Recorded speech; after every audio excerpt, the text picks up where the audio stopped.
Muy buenos días, estimados muchachos, ¿cómo están ustedes? Bienvenidos nuevamente a este encuentro pedagógico de la Cátedra de Pensamiento Político Latinoamericano y Venezolano. Bien, hemos llegado felizmente a la unidad número 7. Esta unidad está titulada El colonialismo, germen del pensamiento político latinoamericano.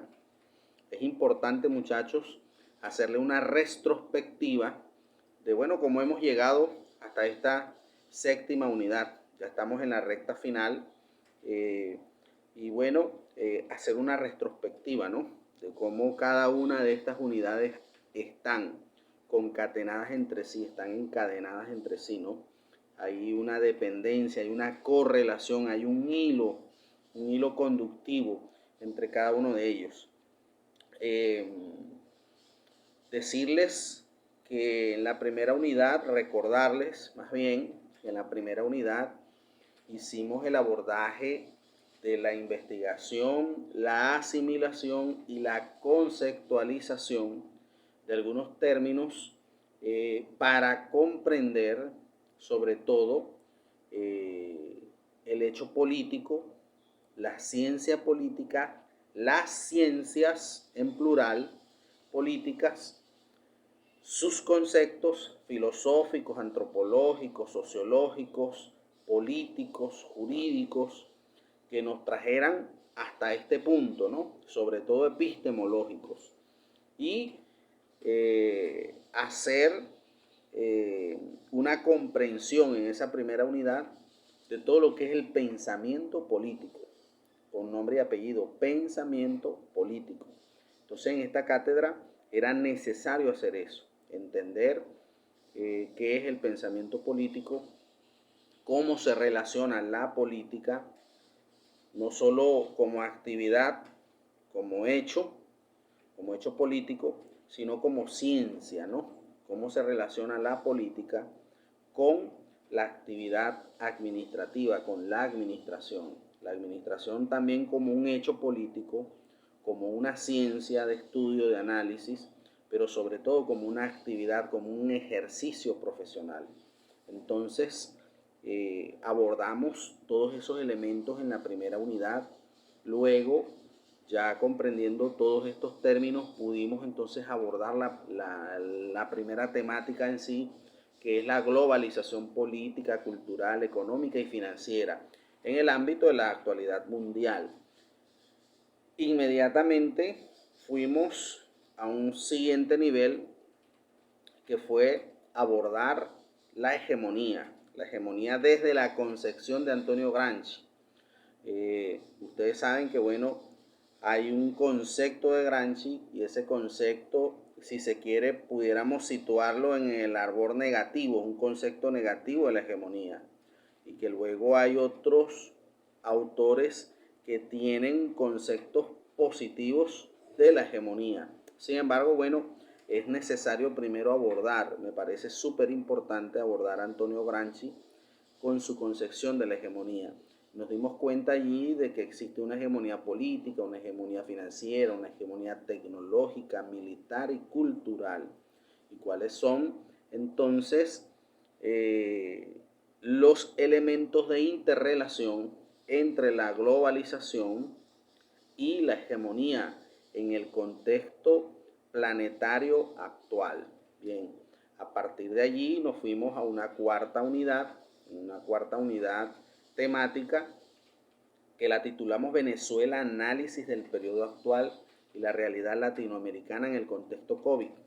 Con esta base que creamos de la globalización, de la hegemonía y de todo lo que tiene que ver a la política como ciencia y como ejercicio, pudimos entonces abordar la realidad actual venezolana, no desde el punto visceral, no desde el punto subjetivo de nuestras especulaciones y de nuestras concepciones, de nuestros puntos de vista propios, sino que intentamos abordarlos desde el punto de vista enteramente académico, desde el punto de vista enteramente objetivo, comprendiendo entonces en función de lo que hablamos en la globalización y en la hegemonía y de lo que hablamos en el pensamiento político, comprendiendo entonces por qué existe todo este proceso por el cual hemos nosotros todos vivido y atravesado, pero además de eso entendiendo que nuestra actual situación es un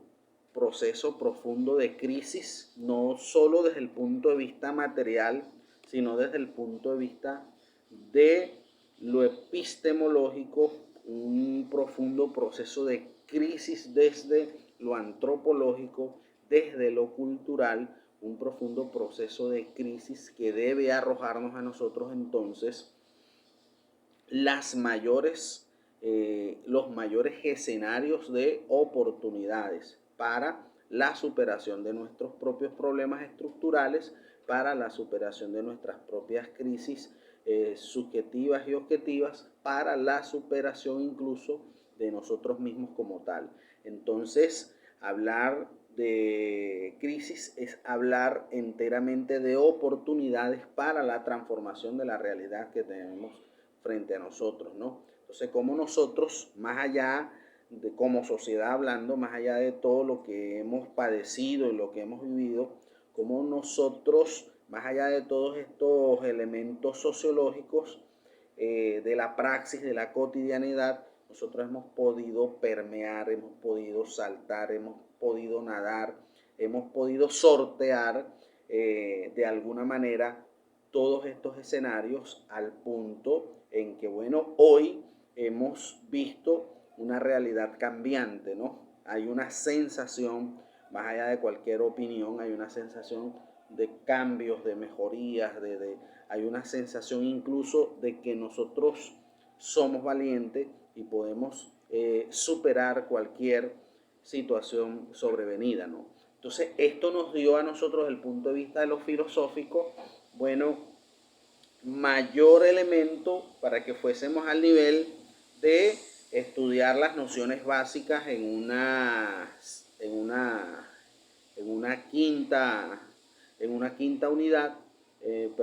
sexta unidad, las nociones básicas de la economía, de la microeconomía y de la macroeconomía de cara a la realidad actual. Entonces se nos permitió contrastar lo que abordamos en la unidad 5 con la unidad 6. Entonces, concatenar además de eso, ¿no? Ver que académicamente, que teóricamente en la economía existen procesos, existen leyes, existen cosas súper importantes que, bueno, de alguna manera se han roto en el ejercicio de los últimos 7 años, producto de, bueno, todo lo que nosotros llamamos no solamente guerra económica, sino una profunda crisis de la sociedad en la que se manifiesta, bueno, una serie de antivalores. Y entonces allí concluíamos diciendo que ante todo tenemos la necesidad de el rescate de nosotros mismos, ¿no? Pero que ante todo tenemos la necesidad del reconocimiento de que todo pasa, en primer lugar, por situar la responsabilidad y la corresponsabilidad, no de unos solos actores, sino de todos los actores que están inmersos en todos estos temas que hemos venido abordando, de cara al contexto, ¿no? Entonces, bien, todo esto nos permite llegar ahora a una séptima unidad que, como les decía, iniciando este video, como les decía, está titulado El colonialismo, germen del pensamiento político latinoamericano y venezolano. Entonces quiero, compañeros, abordar inicialmente una explicación un poco sencilla por el nivel en el que estamos, ¿no? Un primer semestre. Entonces quiero abordar un poco lo más sencillo posible el refrescamiento de qué es el colonialismo. Germen es la semilla. Germen es esa parte que nos arropa, esa investidura invisible de nuestra manera de pensar, es decir, de nuestro ideario colectivo, pero sobre todo de la estructura mental que de manera política tenemos nosotros en Latinoamérica. O sea, ¿de dónde viene nuestro pensamiento? Entonces, muchachos, a partir de allí nosotros debemos, en primer lugar, reconocer que todo nuestro sistema educativo es un sistema educativo dependiente del pensamiento eurocentrista y del pensamiento occidentalista. Y que a partir de allí, entonces nuestra manera de actuar como sociedades, como pueblos, como masas, pero nuestra manera de actuar como dirigentes va a ser focalizada en esto que llamamos el pensamiento neocolonial o el pensamiento colonial. Y que bueno, hay que hablar de esto que se llama la colonialidad del poder y cómo nosotros lograr transformar una colonialidad del poder en un poder obediencial, en un poder crítico, en nuestra propia manera de pensar, de filosofar, de crear conocimientos, ¿no? A partir de las potencialidades que siempre hemos tenido, pero que los procesos de coloniaje han de alguna manera sepultado y han de alguna manera cometido esto que conocemos como memoricidio, es decir, han borrado la memoria histórica nuestra. Y esta memoria histórica no solamente parte desde el hecho cultural, sino que parte también desde el hecho cognitivo, de nuestros saberes ancestrales, de nuestros propios postulados históricos, filosóficos, políticos, científicos, tecnológicos incluso, y que bueno, ahora en pleno siglo XXI llegamos a un punto de reflexión en el que no solamente necesitamos hacer la reflexión, sino el rescate y el nacimiento de una nueva manera de pensar, es decir, un proceso de desaprendizaje para entrar en un proceso de aprendizaje, desaprender para aprender y reaprender algunos elementos también ya existentes, ¿no? Porque no todo puede ser borrado. Si nosotros asumimos una actitud esa, asumimos una actitud pragmática, radicalista, y bueno, vamos a estar cometiendo quizás los mismos errores que históricamente se han cometido en otras sociedades y que incluso nosotros en algunos momentos también los hemos hecho como sociedad, hablando desde el punto de vista de Latinoamérica. Entonces, muchachos, hablar de pensamiento político latinoamericano y su conexión con el colonialismo, hay que partir entonces de que el pensamiento latinoamericano se nutre de un conjunto de ideas mediante las cuales los individuos crean una identidad sobre la base de su propia historia, ya que si algo define al hombre, se ha dicho, es precisamente la historia, muchachos. Entonces, la historia que da sentido a todo hecho, a lo que se hace, a lo que se puede seguir haciendo y a lo que incluso se va a hacer en un futuro. Entonces, por algo, esa expresión de en dónde venimos, en dónde estamos y hacia dónde vamos, ¿no? Hay una correlación absoluta aquí en esta frase con esto que he dicho. Entonces, precisamente en eso radica la importancia del pensamiento latinoamericano, el pensamiento político latinoamericano. En el discurso que se genera desde las propias voces de los integrantes de este continente, para crear una identidad latinoamericana o una serie de identidades. Porque una serie de identidades, muchachos, porque debemos reconocer que nosotros somos una mezcla cultural y transcultural de unos procesos de coloniaje, unos procesos no solamente de coloniaje, sino unos procesos de migración y unos procesos que se vivieron a partir del siglo XIX y del siglo XX, en los cuales, se ha producido la sociedad latinoamericana que tenemos hoy, por supuesto con las raíces profundas de los siglos anteriores, ¿no? Por supuesto con las raíces profundas de todo el proceso de colonización, proceso que ustedes vieron y que estudiaron en el bachillerato muy recientemente.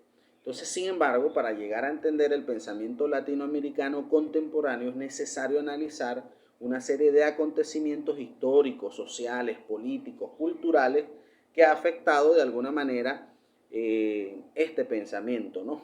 Entonces, fíjense, en este programa de pensamiento latinoamericano se concatenan algunos de los principales procesos políticos, sociales y culturales de Latinoamérica.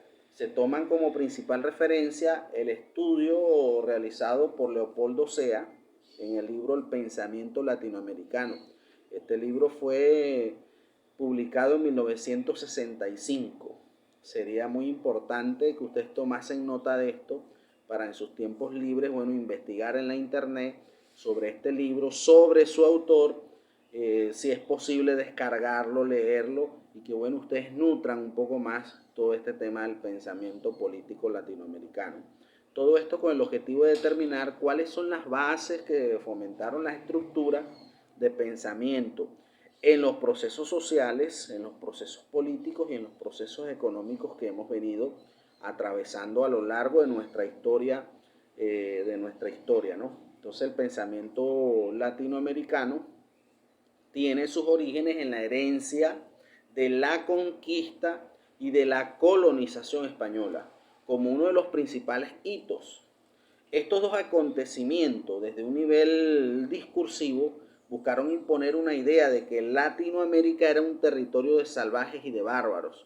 O sea, ahí viene ese proceso de exterminio de la población fundadora de Latinoamérica, es decir, de sus habitantes propios, ¿no? Que bueno, fueron todos nuestros indígenas a lo largo y ancho de toda Latinoamérica. Y ha sido, bueno, un proceso de exterminio que tuvo también un proceso de resistencia y que, bueno, todos sabemos que duró al menos un par de siglos en los cuales pudo darse como resultado final de todo esto la sociedad latinoamericana que tenemos en el día de hoy. Entonces el pensamiento latinoamericano tiene en el pensamiento europeo una base determinante. ¿Por qué tiene una base determinante? Bueno, porque lógicamente al desplazar toda nuestra cultura americana, como indios, corrijo ese término, como nativos, porque el indio fue el concepto que ellos impusieron sobre nosotros, pretendiendo o creyendo que hacíamos parte de las Indias, ¿no? Entonces, todo este proceso de cultura, de educación, de capacitación, bueno, pasa precisamente por aprender su idioma, por aprender sus costumbres, por aprender sus teorías, por aprender sus oficios, por aprender sus artes, es decir, por aprender absolutamente todo lo relacionado con la España y con la Europa del siglo pasado, del siglo antepasado, del siglo pasado. Entonces, muchachos, el pensamiento latinoamericano, en resumen, tiene su herencia, una vasta herencia, en la conquista y en la colonización española. Esos son sus principales hitos, que luego, a raíz del siglo XIX, del siglo XX, comienza ese proceso de consolidación, no solo a través del pensamiento eurocentrista, es decir, europeo, sino a través del pensamiento occidentalista, es decir, las teorías europeas más desarrolladas, más consolidadas, con algunos elementos y matices nuevos que fomentasen el sistema capitalista a nivel planetario, propulsado desde el occidente, es decir, desde las escuelas de pensamiento de los Estados Unidos. Entonces, esos somos nosotros, muchachos, y ese es nuestro pensamiento político latinoamericano. Es importante reconocer eso y es importante partir de allí. Entonces, el pensamiento latinoamericano se toma con recelo o con agrado estos ideales, ¿no? Se toma con recelo, bueno, por el pensamiento crítico que hemos despertado en las últimas décadas en Latinoamérica y con agrado, bueno, por ese germen genético de la sumisión, ¿no?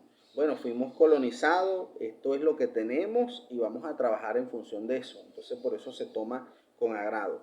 El pensamiento latinoamericano tuvo en los ideales de los intelectuales mestizos su principal fuerza para desarrollar los procesos civilizatorios y revolucionarios y los procesos nacionalistas de Latinoamérica.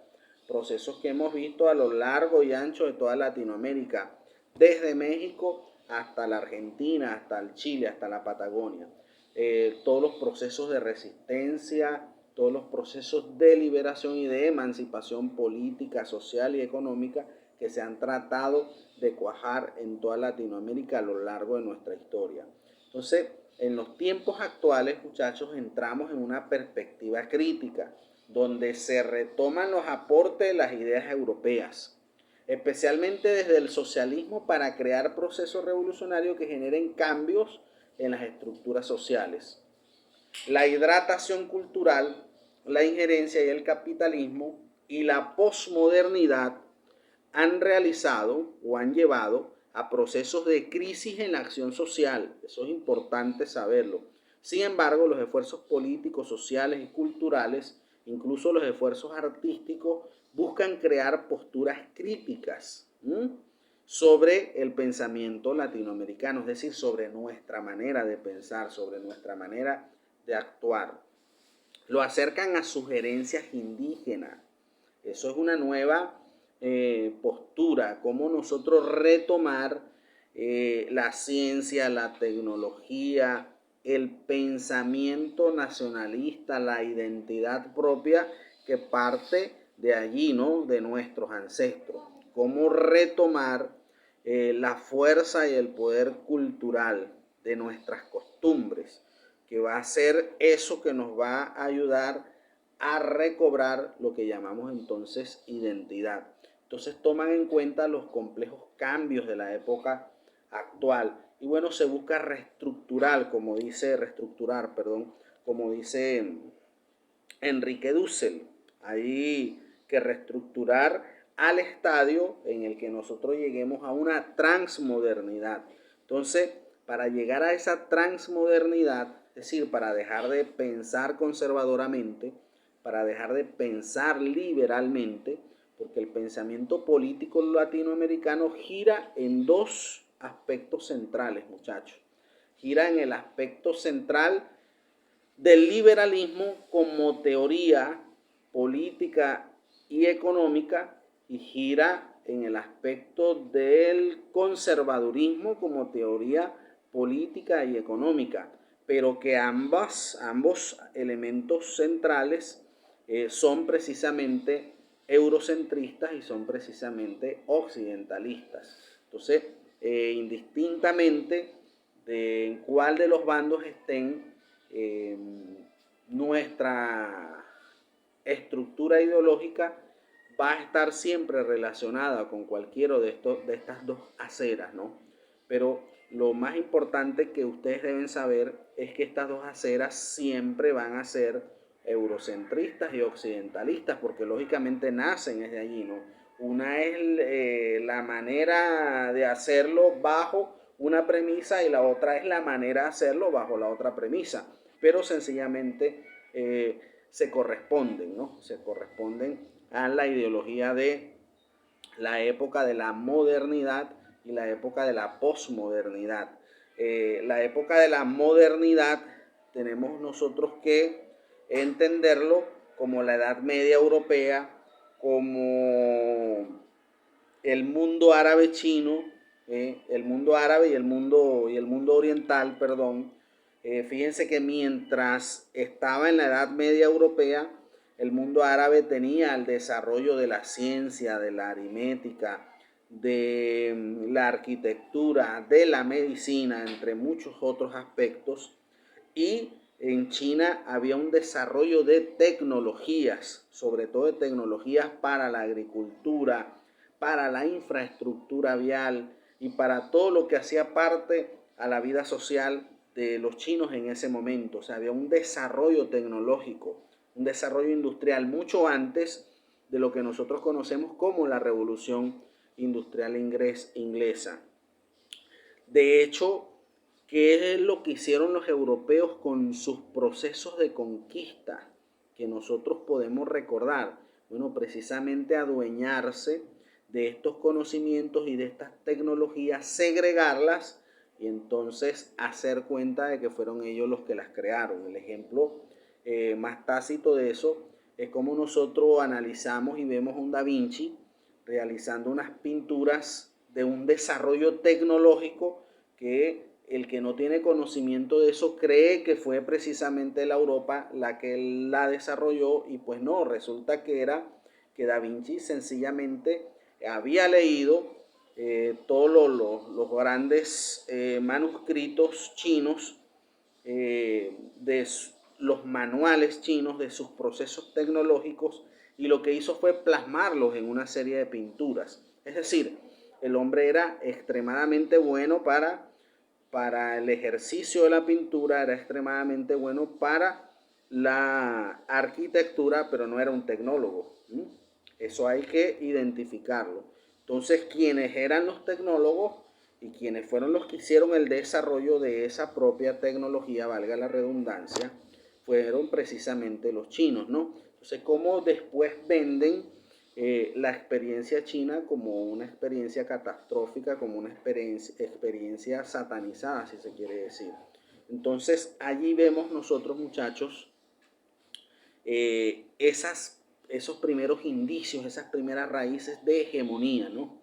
Cómo yo transformo las cosas para hacer, para fortalecer lo que me planteo de manera política, mi proyecto político de dominación, no solo del territorio que me compone como continente, sino de otros territorios, incluso el proyecto de dominación planetaria, dominación del mundo como tal. Entonces, de allí venimos nosotros, muchachos, de esos procesos de los cuales hemos podido hablar, de la modernidad y bueno, de la posmodernidad, porque entonces todo este conjunto de postulados teóricos, de ciencias, de conocimientos, generan la modernidad europea y la posmodernidad occidentalista, si se quiere decir. Entonces, estos procesos ya de consolidación de lo que se conoce como las sociedades del conocimiento, que generan en el resto de los pueblos del mundo, bueno, generan violencia, generan dependencia, generan atraso, generan sobre todo dependencia, porque los procesos de dinamismo de las economías, entonces se siembran las teorías del desarrollo sobre los países que tienen la potencialidad financiera para no solo su crecimiento, sino el desarrollo industrial y tecnológico, y se generan los procesos de subdesarrollo para los países que tienen toda la potencialidad natural, es decir, las materias primas. Entonces, fíjense cómo hay una distribución de la balanza en este aspecto, ¿no? En el aspecto de cómo pensamos el desarrollo de la sociedad planetaria, cómo pensamos el nivel de vida, la calidad de vida, cómo pensamos que se desarrollen sobre todo las economías que son determinantes en la cultura, ¿no? Porque eso va a determinar entonces qué cultura va a ser más fuerte, qué cultura va a ser más débil, y cómo generar esos procesos de transculturización que permitan mantener el auge, el desarrollo y la materialidad de las teorías políticas que se generan para mantener un sistema político, un sistema económico, un sistema social en todo el planeta, ¿no? Y es esto que nosotros conocemos como el capitalismo. Entonces, muchachos, esas son las raíces, esos son los gérmenes, esas son las bases de nuestros pensamientos, de nuestra manera de pensar.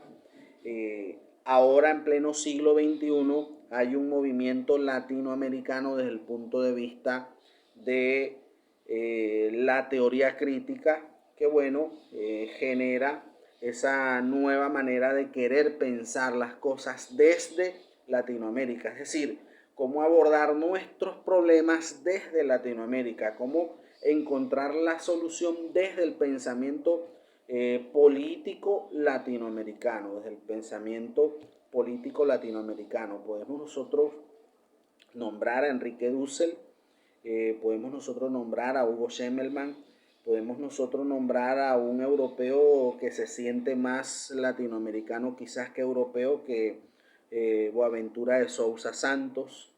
Podemos nombrar a Atilio Borón, podemos nombrar un conjunto de intelectuales nuestros latinoamericanos que entonces han sentido esa necesidad de desaprender para aprender nuevas cosas en la sociedad, pero que además han sentido esa necesidad de generar sobre todo conocimientos, teorías que nos permitan a nosotros ir a un proceso de reconocimiento de nuestras propias realidades y a partir de allí transformar esas realidades que tenemos, ¿no? Como dice Falsborda. Entonces fíjense, muchachos, para cambiar una mentalidad se necesita un siglo o 2 siglos, dice Enrique Dussel. Lo transmoderno es convivencia e igualdad de culturas y de conocimiento. Estos son los pensamientos de las escuelas filosóficas, sociológicas y políticas nuestras latinoamericanas. Ir a un proceso de transmodernidad, es decir, ya no hablar de modernidad ni de posmodernidad, sino de transmodernidad, entendiendo la modernidad, la posmodernidad y la transmodernidad como eras, como épocas, como momentos, como segmentos de tiempo de la sociedad planetaria, de la vida humana, ¿no? Entonces venimos pasamos de una modernidad a una posmodernidad y ahora existe esa necesidad imperiosa de que pasemos de una posmodernidad a una transmodernidad. Es lo que permea en la actualidad en el pensamiento político latinoamericano y venezolano desde el punto de la academia, debemos reconocer eso, porque desde el punto del hecho político y desde el punto del hecho económico no permea de esa manera, no se postula de esa manera. Hay una segmentación, hay una segregación del pensamiento político latinoamericano, desde el punto de vista de lo político y de lo económico, de lo financiero, incluso de lo comercial. Fíjense que tenemos entonces gobiernos absolutamente liberalistas, neoliberalistas, y tenemos entonces gobiernos de corte crítico, ¿no? Constructivistas, es decir, desde el punto de vista del socialismo, pretendiendo plantear nuevas formas de relacionarnos, nuevas formas de interactuar entre nosotros, nuevas formas de economía, nuevos esquemas que partan del reconocimiento y que partan de la cooperación y que partan del intercambio y de la ayuda mutua, ¿no? Sobre todo el reconocimiento del uno y del reconocimiento del otro. Eso sería importantísimo estudiarlo, muchachos, porque ahí tiene que ver todo el tema de las asimetrías y de las simetrías, ¿no? Lo que hemos visto desde el punto de vista de la hegemonía en la unidad pasada. Entonces, muchachos, hay una Latinoamérica segregada desde el punto de vista del pensamiento político, desde el punto de vista del pensamiento económico. Eso lo podemos nosotros observar a simple vista. Solo tenemos que ver cuáles son los modelos de economías que tienen los países latinoamericanos, compararlos con el modelo de economía que tiene Venezuela en la actualidad y bueno, hacia dónde apuntan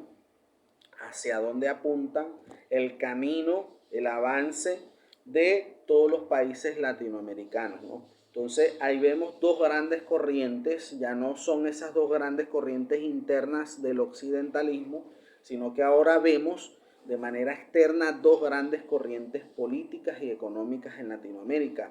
Una es la corriente de corte capitalista y otra es la corriente de corte socialista. Entonces son dos modelos políticos y dos modelos económicos en pugna en Latinoamérica, ¿no? Que no solamente están en Latinoamérica, sino que ahora tiene una mayor presencia planetaria, porque estamos hablando del caso de Rusia, de Vietnam, de China, de Cuba, y de muchos otros países que están implementando un nuevo modelo de no solo de sociedad, sino un nuevo modelo de gobierno, un nuevo modelo político, un nuevo modelo económico, un nuevo modelo social. Es decir, ir a la transformación de sus economías y de sus sociedades. Sin embargo, retomando el tema latinoamericano, en Latinoamérica nuestros intelectuales plantean, bueno, de que nosotros entremos a una era de la transmodernidad. Y esa era de la transmodernidad es donde confluyan, donde coexista, donde puedan existir las distintas maneras de pensar, las distintas maneras de gobernar, donde haya una etapa de un mundo pluriversal, es decir, donde haya el reconocimiento del uno, el reconocimiento del otro, donde haya sobre todo el respeto de la autodeterminación de los pueblos, y eso, bueno, es súper importantísimo. Suena bonito, se dice muy bonito y se dice de manera rápida, pero construir este sueño va a generar, bueno, un conjunto de décadas, ¿no? Para que la sociedad pueda asimilar y para que la sociedad pueda entrar en todos estos procesos. Sin embargo, considero que es el momento de hacerlo, el momento de ir planteando todos los postulados. Entonces, fíjense, muchachos, otros elementos importantísimos que caracterizan el pensamiento político de Latinoamérica en la actualidad. Bueno, el elemento del bolivarianismo. No solamente Venezuela, sino Bolivia, Nicaragua y muchos otros países se identifican con el pensamiento político, el pensamiento económico, el pensamiento militar de nuestro padre libertador. Entonces esos son unos elementos que han cobrado absoluta vigencia en Latinoamérica en pleno siglo XXI, en el nacimiento del siglo XXI. Otros elementos que también caracterizan la manera de pensar de Latinoamérica, no solo desde el punto de vista de la política, sino de la intelectualidad también, de las economías, es el elemento del marxismo. El pensamiento latinoamericano contemporáneo es un pensamiento que está basado en un constructo, ¿no?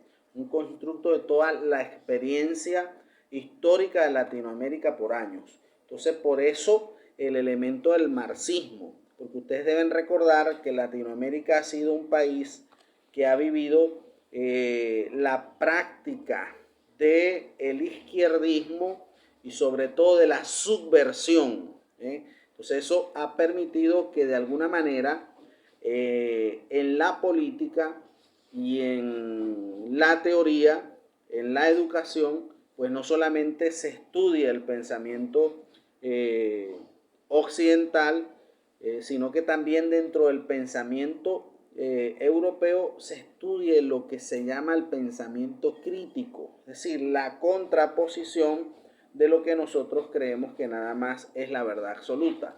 Entonces, por eso esto del pensamiento marxista, muchachos. Entonces, aquí hay unos elementos importantes de la actualidad del pensamiento político latinoamericano, sin dejar de lado que no solamente el bolivarianismo y el marxismo, sino que también se encuentran, bueno, los postulados del neoliberalismo, todo lo que ya vinimos explicando en minutos pasados. Entonces, muchachos, esto es un recuento de el colonialismo como un germen del pensamiento latinoamericano en la actualidad, con el contexto de la realidad actual, muchachos, para que a partir de allí ustedes puedan desarrollar investigaciones y lecturas que les permita entonces consolidar toda la serie de temáticas que estaremos abordando en esta unidad número 7. Entonces, muchachos, agradecer, bueno, de antemano la atención de cada uno de ustedes y agradecer la importancia que le presten a estos temas en cuanto a la investigación cognitiva y en cuanto a las lecturas que ustedes puedan hacer para nutrir cada vez más las discusiones sobre estos temas. Entonces, saludos, nos estamos conectando nuevamente en línea y nos veremos para un próximo encuentro a manera de cerrar, ¿no? A manera de cerrar desde el punto de vista pedagógico toda esta unidad. Chao muchachos, saludos, nos estamos viendo.